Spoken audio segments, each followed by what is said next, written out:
किसान, बदलते भारत की शान।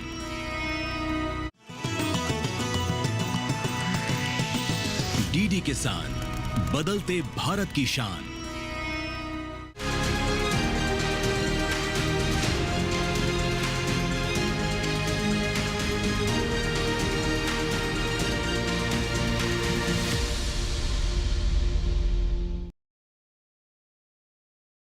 मिट्टी से सीधा संबंध रखने वाले हमारे किसानों से जुड़ा कार्यक्रम कृषि दर्शन में आप सभी का स्वागत है। मैं हूं अंजुल सिंह। आज के दौर की खेती मेहनत के साथ साथ समझदारी भी मांगती है, इसीलिए कृषि दर्शन कार्यक्रम के माध्यम से हम आपको नई तकनीक से रूबरू करवाते हैं। सरकार की उन योजनाओं के बारे में भी बताते हैं जिन्हें आप कृषि में इस्तेमाल कर सकते हैं और खेती को फायदेमंद बना सकते हैं। नई तकनीक और सरकार की योजनाओं का लाभ ये है कि किसान कम समय में ज़्यादा लाभ ले सकते हैं। इसीलिए हमने इस कार्यक्रम को 3 भागों में बांटा है। सबसे पहले हम बात करते हैं विज्ञान और किसान की, उसके बाद नजर डालते हैं कृषि स्टार्टअप पर और अंत में देखते हैं फार्मिंग इंडिया। तो चलिए शुरुआत करते हैं आज के कृषि दर्शन की। आइए नजर डालते हैं मंत्रालय से पर। हमारी सरकार किसानों तक अच्छे बीज पहुंचाने के लिए लगातार प्रयासरत है। हम सभी जानते हैं कि खेती को अगर फायदेमंद बनाना है, अच्छी उपज प्राप्त करनी है, तो सबसे पहले उचित बीजों का चुनाव करना होगा, यानी सेहतमंद और बेहतर बीज। इसीलिए हमारी सरकार किसानों तक पहुंच रही है ताकि किसान इसका लाभ ले सके। आइए आपको लेकर चलते हैं कृषि मंत्रालय और जानते हैं कि डीडी किसान स्टूडियो से कृषि मंत्रालय के अधिकारी इसके बारे में क्या जानकारी आप तक पहुँचा रहे हैं। मैं इस कृषि मंत्रालय में बीजों की उपलब्धता के विवरण के बारे में बताऊंगा। यह विभाग पूरे देश में बीजों की उच्च गुणवत्ता युक्त बीजों की सप्लाई और किसानों को समय से उपलब्ध कराने के लिए कार्यरत है। और बुआई से लगभग 2 से 3 महीने पहले विभाग इस पे काम करना शुरू कर देता है ताकि समय से हमारे देश के सभी किसानों को गुणवत्ता युक्त बीजों की पर्याप्त उपलब्धता समय से हो सके। और अभी हमारी मार्च में एक गोष्ठी हुई थी जिसमें सारे राज्यों से विस्तार से चर्चा करने के उपरांत बीजों की उपलब्धता का आकलन किया गया और पर्याप्त मात्रा में बीजों की उपलब्धता सुनिश्चित की गई। यह बीज हमारे जनपद में कार्यरत हमारे कृषि विभाग उनके ग्रामीण और पंचायत में उपलब्ध बीज के डिस्ट्रीब्यूशन का काम करते हैं, वहाँ पे उपलब्ध है। और हमारी नेशनल एजेंसियाँ भी हैं, उनके भी बहुत सारे आउटलेट हैं जहाँ से किसान भाई ये बीज ले सकते हैं। पर जैसे कि किसान लोकल क्षेत्र से जुड़े हुए हैं तो उनके लिए अच्छा ये है कि वो अपने जिला स्तर पर जो भी कृषि अधिकारी हैं उनसे सीधे संपर्क कर सकते हैं और जो भी आपकी आवश्यकता है कि आपको लगता है कि इस तरह के बीज आपको चाहिए या अपने सजेशन या सुझाव वो भी हम लोगों तक पहुंचा सकते हैं ताकि हम उसी दिशा में अग्रसर होकर अपना काम करें। खेती का मौसम से सीधा संबंध है। कई बार हमारे किसानों को मौसम का दंश भी झेलना पड़ता है। फसल की बुआई के बाद भी कुछ ऐसी अप्रिय घटनाएं हो जाती हैं जिससे उनकी पूरी फसल चौपट हो जाती है। इसमें अगर हम बात करें तो ओलावृष्टि, तेज हवाएं, सूखा और यहाँ तक मूसलाधार बारिश भी शामिल है, जिससे हमारे किसानों को काफ़ी नुकसान होता है। आइए जानते हैं कि हमारी सरकार किसानों को इसे सुरक्षित करने के लिए किस तरह के कदम उठा रही है। मैं आज आपको किसानों को राष्ट्रीय बीज भंडार के बारे में बताऊंगा। राष्ट्रीय बीज भंडार भारत सरकार के बीज विभाग की एक योजना है जिसमें किसानों को बुआई के बाद अगर सूखा पड़ता है, बाढ़ आता है या फिर कोई वो ऐसी विपदा आती है जिससे बुआई ख़त्म हो चुकी है, उसके बाद हमारे रिज़र्व में सीड स्टॉक रखा जाता है कि किसानों को वो सीड दे दिया जाए ताकि वो बुआई कर सकें। ये बीज जो हमारे बीज निगम हैं अलग अलग राज्यों के, उनके पास स्टोर रहता है, वो भारत सरकार की योजना के तहत उनको दिया जाता है, उनको पैसा दिया जाता है रखने के लिए ताकि वो बीज रख सकें और किसानों तक उसको पहुंचा जा सके। ये बीज जो है कम अवधि वाली बीज होती हैं जो कि सूखा को बर्दाश्त कर सकें, बाढ़ बर्दाश्त कर सकें या फिर कोई ऐसा सिचुएशन आए जिसे क्लाइमेट रेजिलिएंट वैरायटी बोलते हैं, वो किसानों तक पहुंच जाए, ताकि किसानों को कुछ पैदावार मिल सके। तो ये भारत सरकार की योजना है। ये अलग अलग राज्य में अलग अलग कॉर्पोरेशन इसको रिजर्व रखती है। कुछ राज्यों में स्टेट गवर्नमेंट खुद ही इसको स्टोर करती है, भारत सरकार उनको पैसा देता है। अगर ऐसा कोई आता है तो ये आप राष्ट्रीय बीज निगम से या अपने डिस्ट्रिक्ट एग्रीकल्चर ऑफिसर या फिर डायरेक्टर एग्रीकल्चर ऑफिस में कंसल्ट करके इस योजना का लाभ उठा सकते हैं। आइए अब नजर डालते हैं विज्ञान और किसान पर।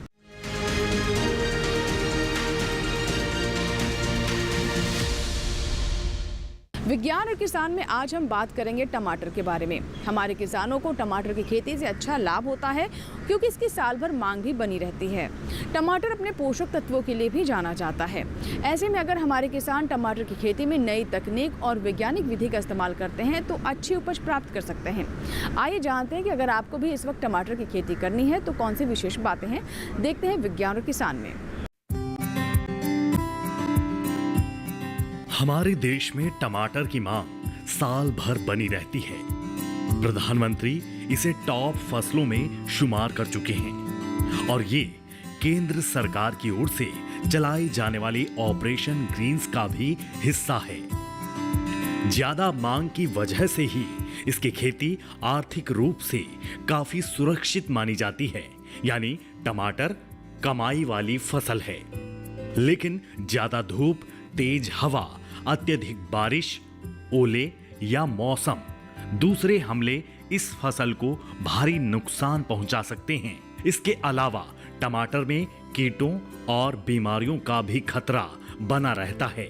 इसकी वजह से किसानों को फसल में कीटनाशकों और दवाओं का इस्तेमाल करना पड़ जाता है।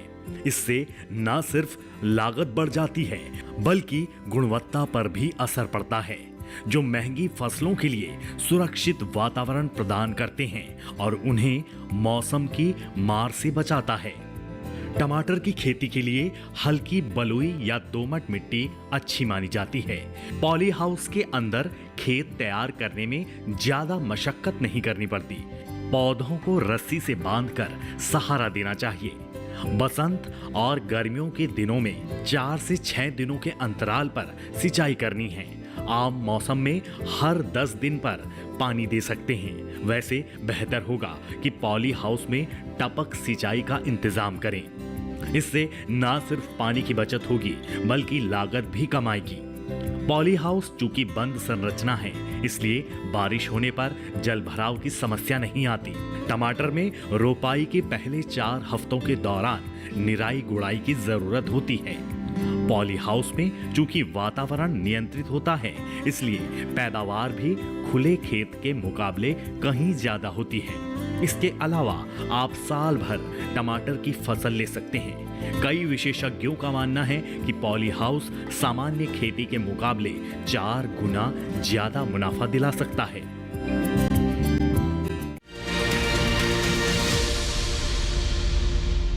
इसी के साथ ही कृषि दर्शन में यहाँ वक्त एक छोटी सी ब्रेक का। ब्रेक के बाद जब वापस आएंगे तो बात करेंगे कृषि स्टार्टअप की। कहीं मत जाइएगा, देखते रहें कृषि दर्शन।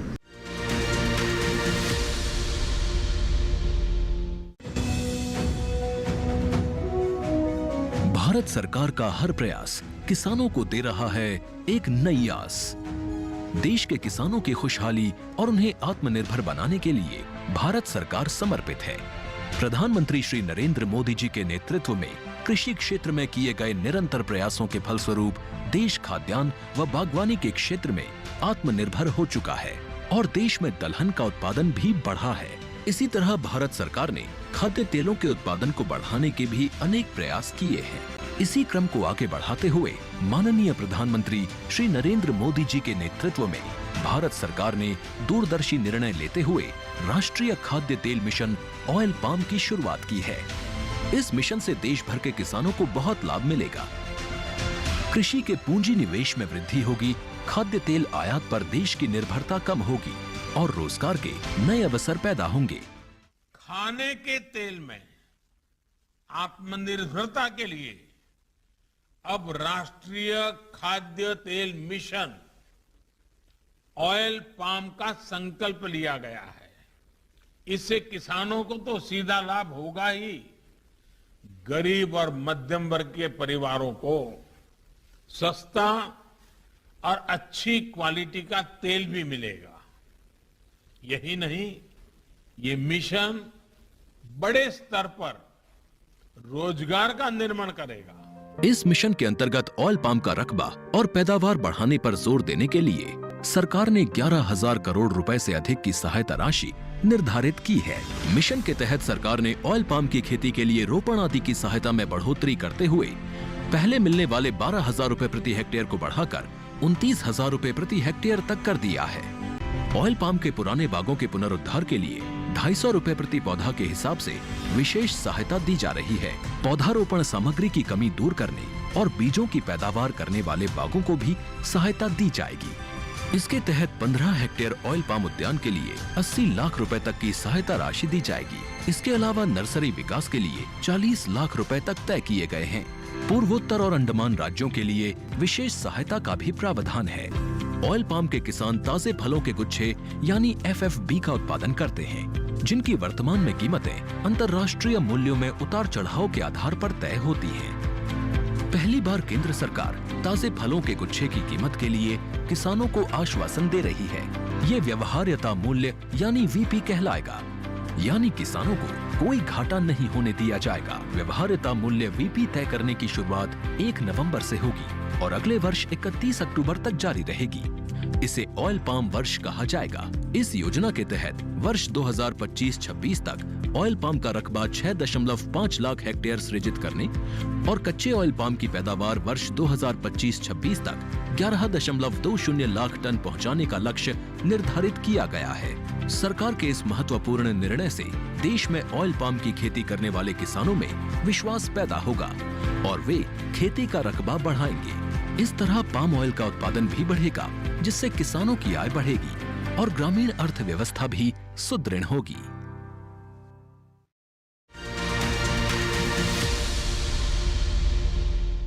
नमस्कार किसान भाइयों और बहनों, मैं हूं आपका AI एंकर कृष। आज हम बात कर रहे हैं धर्मशाला के किसान प्रीतम चंद के बारे में। हिमाचल प्रदेश के धर्मशाला के किसान प्रीतम चंद ने बंजर जमीन में मनरेगा योजना की मदद से प्राकृतिक सेब की खेती शुरू कर मिसाल कायम की है। पहले वे छोटे पैमाने पर खेती कर गुजारा करते थे, लेकिन 2020-21 में मनरेगा के तहत 0.4 हेक्टेयर में 330 सेब के पौधे लगाए गए। रॉयल और गोल्डन किस्मों की पहली फसल से ही उन्होंने 250 किलो सेब बेचकर 30,000 कमाए। उनकी सफलता ने उन्हें स्थानीय किसानों के लिए प्रेरणा बना दिया है। कृषि विभाग भी अब उनकी इस प्राकृतिक खेती को प्रोत्साहित कर रहा है, जिससे परंपरागत धान गेहूं की जगह अब किसान फलदायी विकल्पों की ओर बढ़ने लगे हैं। इसी तरह कृषि और किसानों से जुड़ी हर महत्वपूर्ण जानकारी के लिए हमारे साथ जुड़े रहिए और देखते रहिए DD किसान। धन्यवाद। ब्रेक के बाद आपका स्वागत है। आप देख रहे हैं कृषि दर्शन। आइए हम नजर डालते हैं कृषि स्टार्टअप पर।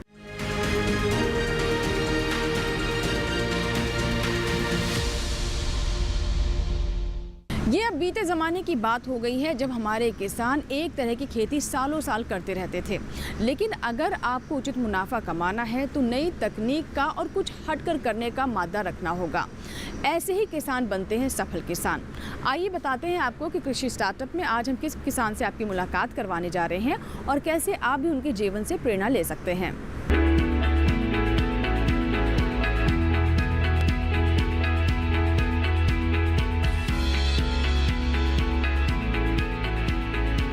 आज के इस दौर में खेती के क्षेत्र में पुरुषों के साथ साथ महिलाएं भी कदम से कदम मिलाकर चल रही है। खेती में जुताई, बुआई, कटाई के साथ साथ अपने उत्पादों को बेचने का काम भी खुद ही कर रही है। इन महिलाओं ने ये दिखाया है कि दूसरे क्षेत्रों की ही तरह खेती में भी महिलाएं चाहे तो सब कुछ कर सकती है और कामयाबी की नई मिसाल कायम कर सकती है। कामयाब महिलाओं की सूची में एक नाम है सुरेंद्र कौर का। इन्होंने खेती में कामयाबी हासिल करने के लिए अपने जीवन का एक लंबा समय बिताया है। उम्र के लगभग 8 दशक गुजार चुकी सुरेंद्र कौर इस पड़ाव में भी थकने का नाम नहीं लेती है। वे खेत और घर दोनों जगह काम में व्यस्त रहती है। खेतों की देखभाल, पशुओं को चारा डालना, घर में चूल्हा जलाना उनका स्वभाव और शौक भी है। अपनी इसी मेहनती स्वभाव के कारण सुरेंद्र कौर ने बागवानी के क्षेत्र में अपनी एक अलग पहचान बनाई है। उनके पिता एक सरकारी कर्मचारी थे। काम में व्यस्त होने के कारण वे खेत के कामों में हाथ नहीं बटा पाते थे। यही कारण था कि सुरेंद्र कौर और उनकी मां को खेत का काम देखना होता था। हालांकि गांव के लोगों ने इनका मजाक भी उड़ाया था कि महिलाएं होकर भी वे खेत पर काम करने आती हैं, लेकिन इसकी परवाह किए बिना वे और इनकी मां अपने काम में लगी रहती है। सुरेंद्र कौर को बचपन से ही पेड़ पौधों से लगाव था। यही कारण था कि स्कूल में भी इन्हें पेड़ पौधों के रखरखाव का जिम्मा सौंप दिया गया था। इन्होंने बचपन में ही ये फैसला कर लिया था कि वे बड़ी होकर एक सफल किसान बनेंगी। शादी के बाद भी उन्होंने अपने पति के खेतों में खेती करना जारी रखा। हालांकि शुरुआत में सुरेंद्र कौर ने खेती में कई मुश्किलों का सामना किया, लेकिन जहां काम करने का जज्बा और हौसला हो तो हर समस्या का समाधान निकल ही आता है। सुरेंद्र कौर ने सन 2001 में बाग लगाने का फैसला किया। इन बागों में सुरेंद्र कौर ने अमरूद, चीकू और आम लगाए। वो दिन रात मेहनत करने लगी। पहली बार उन्हें लगा कि उनके सपनों के फल देने का समय आ गया है। अपनी बागवानी की इसी शौक के कारण सुरेंद्र कौर जीवन में सब कुछ हासिल कर पाई। 32 एकड़ में फैले अपने फलों के खेतों को देखकर सुरेंद्र कौर को लगता है कि उनका सपना सच हो गया है। उनके बाग में फलों की देखभाल करने के लिए कई मजदूर हैं, फिर भी वे खुद ही अपने पेड़ों और उनकी फलों का खास ख्याल रखती है। सुरेंद्र कौर ने बागवानी के साथ साथ गाय और भैंस भी पाल रखे हैं। इनकी देखभाल भी वे स्वयं करती हैं। सुरेंद्र कौर ने अपनी मेहनत और लगन के बलबूते अपनी एक खास पहचान बना ली है। इनकी सफलता में इनके पति का भी बहुत बड़ा योगदान है। सुरेंद्र कौर ने बागवानी के साथ ही 12 एकड़ में सफेदे के पेड़ भी लगाए हैं। इससे उनके खेतों में हरियाली बनी रहती है और पर्यावरण भी शुद्ध रहता है। सुरेंद्र कौर का मानना है कि किसी भी काम को ठीक ढंग से करे तो कामयाबी आपको जरूर मिलेगी। वो दूसरे किसानों को भी सलाह देती है कि बागवानी में ज्यादा मुनाफा है और इसे करने के लिए उन्हें आगे आना चाहिए। इसी बागवानी ने सुरेंद्र कौर को एक पहचान दी है, नाम दिया है और दी है जीने की सभी सुविधाएं, और इसके लिए इन्हें पुरस्कृत भी किया जा चुका है। सुरेंद्र कौर की सफलता की कहानी उन सभी महिलाओं के लिए प्रेरणा स्रोत है जो कृषि में केवल परेशानियां देख रही है। सुरेंद्र कौर ने साबित किया है कि अगर महिलाएं चाहे तो खेती में भी कामयाबी की बुलंदियां छू सकती हैं।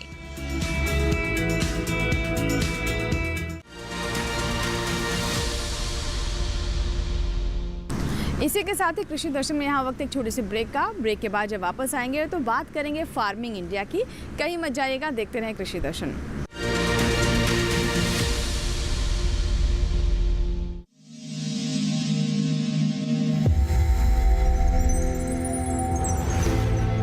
आत्मनिर्भर किसान भारत की शान। उत्पादन में आत्मनिर्भर होने के साथ साथ फसल की कटाई के उपरांत उपज की हानि को रोकने, ग्रामीण क्षेत्रों में रोजगार सृजन करने और बीज से बाजार तक के विजन को मजबूती देने के उद्देश्य से 1 वर्ष पूर्व माननीय प्रधानमंत्री श्री नरेंद्र मोदी जी ने एक महत्वाकांक्षी केंद्रीय योजना एग्रीकल्चर इंफ्रास्ट्रक्चर फंड की शुरुआत की। इस आधुनिक इंफ्रास्ट्रक्चर से कृषि आधारित उद्योग लगाने में एक बहुत बड़ा बदलाव आएगा और बहुत बड़ी गति आएगी। साथियों, अब हम उस स्थिति की तरफ बढ़ रहे हैं जहां गांव के कृषि उद्योगों से फूड आधारित उत्पाद शहर जाएंगे और यही तो आत्मनिर्भर भारत अभियान का संकल्प है। एग्रीकल्चर इंफ्रास्ट्रक्चर फंड से पात्र लाभार्थी गोदामों का निर्माण कर सकते हैं, छटाई या ग्रेडिंग इकाई, पैकिंग हाउस, सप्लाई चेन और कोल्ड चेन जैसी सुविधाएं या फिर प्राथमिक कृषि प्रसंस्करण केंद्र की स्थापना कर सकते हैं। इस योजना के तहत पात्र लाभार्थियों को 2 करोड़ रुपए तक के ऋण पर अधिकतम 7 वर्ष के लिए ब्याज में 3% तक की छूट दी जा रही है। ऋण पुनर्भुगतान के लिए 6 महीने से 2 वर्ष तक मोरेटोरियम की सुविधा भी उपलब्ध है। इस योजना ने अब तक सफलता की कई मिसालें कायम की हैं, जैसे कि मध्य प्रदेश के लाभार्थी श्री विपिन त्रिपाठी ने एग्रीकल्चर वेस्ट से बायोफ्यूल बनाने का इनोवेटिव प्राइमरी प्रोसेसिंग सेंटर लगाया है। लोन मिलने की वजह से हम समय पर सारी मशीनों का प्रोक्योरमेंट और सारा सिविल वर्क टाइम पे करवा पाए जिससे ये प्रोजेक्ट को लगाना संभव हो पाए। राजस्थान के लाभार्थी श्री यशवर्धन मुंद्रा ने सॉर्टिंग एंड ग्रेडिंग यूनिट लगाकर रोजगार के अवसर पैदा किए हैं। कर्नाटक की महिला उद्यमी श्रीमती ममता वी ने प्राइमरी प्रोसेसिंग सेंटर लगाकर प्रगति की नई राह चुनी है। ಸಣ್ಣ ಪುಟ್ಟ ಉದ್ಯಮಿಗಳನ್ನ ಮತ್ತಷ್ಟು ಅಗ್ರಿಕಲ್ಚರಲ್ಲಿ ಹೆಚ್ಚು ನಾವು ಇನ್ನಷ್ಟು ಸಾಧನೆ ಮಾಡಲಿಕ್ಕೆ ಕಾರಣಕಾರಕವಾದಂತ ಈ ಅಗ್ರಿಕಲ್ಚರಲ್ ಇನ್ಫ್ರಾಸ್ಟ್ರಕ್ಚರ್ ಫಂಡ್ ಇಂದ ನಮ್ಮ ಇನ್ನಷ್ಟು ಯೋಜನೆಗಳು ಆಯೋಜನೆಗಳು ಉತ್ತಮಗೊಂಡಿದೆ। राजस्थान के लाभार्थी श्री दिनेश भट्टर ने जीरे की प्रोसेसिंग यूनिट लगाकर आसपास के ग्रामीणों को आत्मनिर्भरता प्रदान की है। महाराष्ट्र के लाभार्थी श्री अनूप कुमार मोहता ने वेयर हाउस बनाकर अन्न भंडारण को सुनिश्चित किया है। आज देश के कोने कोने से किसान, कृषि उद्यमी, किसान उत्पादक संघ, प्राथमिक कृषि सहकारी समितियां, स्वयं सहायता समूह और कृषि उपज मंडियां इस योजना का लाभ उठा रहे हैं।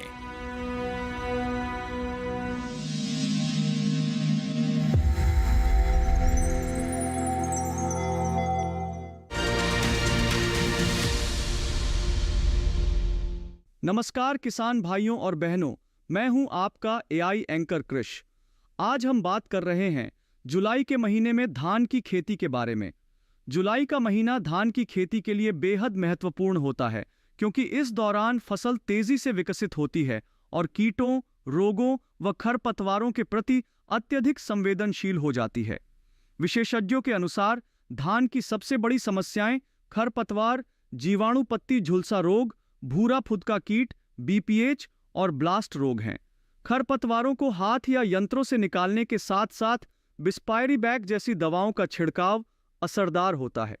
जीवाणु रोग की रोकथाम के लिए स्ट्रेप्टोसाइक्लिन व कॉपर ऑक्सीक्लोराइड उपयोगी हैं, जबकि भूरा फुदका कीट से बचाव हेतु इमिडाक्लोप्रिड या कार्बरिल का छिड़काव करना चाहिए। ब्लास्ट रोग से बचने के लिए बीज उपचार में कार्बेंडाजिम का प्रयोग आवश्यक है। सही समय पर इन रोगों और कीटों की पहचान और रोकथाम से धान की बम्पर पैदावार संभव है। इसी तरह कृषि और किसानों से जुड़ी हर महत्वपूर्ण जानकारी के लिए हमारे साथ जुड़े रहिए और देखते रहिए डीडी किसान। धन्यवाद। ब्रेक के बाद एक बार फिर आपका स्वागत है। आप देख रहे हैं कृषि दर्शन। आइए अब नजर डालते हैं फार्मिंग इंडिया पर।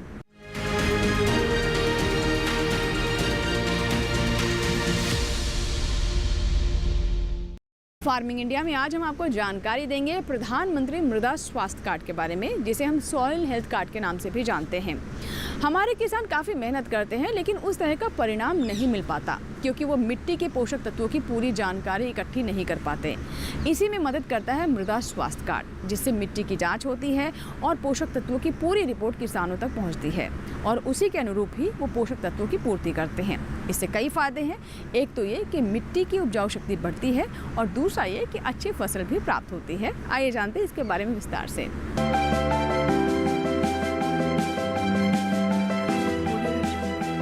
मिट्टी की कमजोर सेहत का असर फसलों की पैदावार और गुणवत्ता दोनों पर पड़ रहा है। साथ ही फसल लागत भी बढ़ती जा रही है। इसी समस्या के समाधान के लिए केंद्र सरकार ने 2015 में सॉइल हेल्थ कार्ड यानी मृदा स्वास्थ्य कार्ड योजना शुरू की थी। ये वही साल था जिसे अंतर्राष्ट्रीय मृदा वर्ष के रूप में मनाया गया। एक ऐसी योजना जो खेत की मिट्टी में कमजोरियों का भी पता लगाती है और बताती है कि मिट्टी में कौन से पोषक तत्व की कमी हो रही है। ज्यादा फसलें, उर्वरकों और कीटनाशकों का अंधाधुंध और असंतुलित इस्तेमाल मिट्टी की उपजाऊ शक्ति को लगातार कमजोर कर रहा है। जानकारी की कमी से किसान खेतों में रासायनिक उर्वरकों का इस्तेमाल कर रहे हैं, भले ही उस उर्वरक की जरूरत हो या ना हो। किस खेत की मिट्टी को कौन सा तत्व चाहिए और कौन सा नहीं, ये सब जानने के लिए उसकी जांच जरूरी है। मृदा स्वास्थ्य कार्ड यही काम करता है। ये योजना पूरे देश में लागू है और मिट्टी की जांच के लिए देश भर में ही मिट्टी जांच की प्रयोगशालाएं स्थापित की गई हैं। जांच के बाद मिट्टी के गुण दोष की सूची तैयार होती है और फिर किसान को ये बताया जाता है कि उन्हें खेत में कौन सा पोषक तत्व कितनी मात्रा में डालना चाहिए। परीक्षण से ये भी पता चल जाता है कि किसान को कौन सी फसल बोनी चाहिए। अगर किसान कोई और फसल बोना चाहे तो अधिकारी फिर उस फसल के हिसाब से पोषण का सुझाव देंगे। ये योजना सभी 14 करोड़ किसानों के लिए बिल्कुल मुफ्त है। फरवरी तक के आंकड़े से पता चलता है कि 2019-20 के दौरान मध्य प्रदेश, छत्तीसगढ़, गुजरात, महाराष्ट्र, पंजाब, राजस्थान, हिमाचल प्रदेश और झारखंड के अलावा कई और राज्यों में 100 के 100% किसानों को ये योजना के तहत कवर कर लिया गया है। केरल में 90 से 95%, जबकि उत्तर प्रदेश और हरियाणा में 85 से 90% किसान इस योजना का हिस्सा हैं। अध्ययनों से पता चला है कि इस कार्ड की सलाह पर की गई खेत से लागत में 8 से 10% की बचत हुई है। इस कार्ड का एक पोर्टल बना हुआ है, किसान वहां से भी अपना कार्ड प्रिंट करवा सकते हैं। इस पोर्टल पर 21 भाषाओं में खेती के बारे में बहुत सी जानकारियां उपलब्ध हैं। किसानों के लाभ के लिए प्रशिक्षण, प्रदर्शनी और किसान मेलों का भी आयोजन किया जाता है। 2019-20 के दौरान आदर्श ग्राम विकास के नाम से एक परियोजना शुरू की गई है, जिसके तहत खेतों से मिट्टी के नमूने उठाए गए। परियोजना के तहत हर ब्लॉक से एक गांव लिया जाता है और वहां मिट्टी के नमूने जमा करके उनकी जांच होती है। इस तरह हर गांव में 1 हेक्टेयर रकबे की जमीन से नमूने लिए जाते हैं। तो ये था हमारा फार्मिंग इंडिया। हमें पूरी उम्मीद है कि आज के कृषि दर्शन में जो जानकारियां हमने आप तक पहुंचाई हैं उससे हमारे किसानों को अवश्य लाभ होगा। अगर आपके कोई सुझाव है, कोई सवाल है तो आप हमें ईमेल कर सकते हैं, पत्र भी लिख सकते हैं। हमारा ईमेल आईडी है krishidarshan@gmail.com। पत्र लिखने के लिए हमारा पता नोट कर लें। हमारा पता है कृषि दर्शन, कमरा number 59A, CPC, Doordarshan, Khelgaon, नई दिल्ली 110049।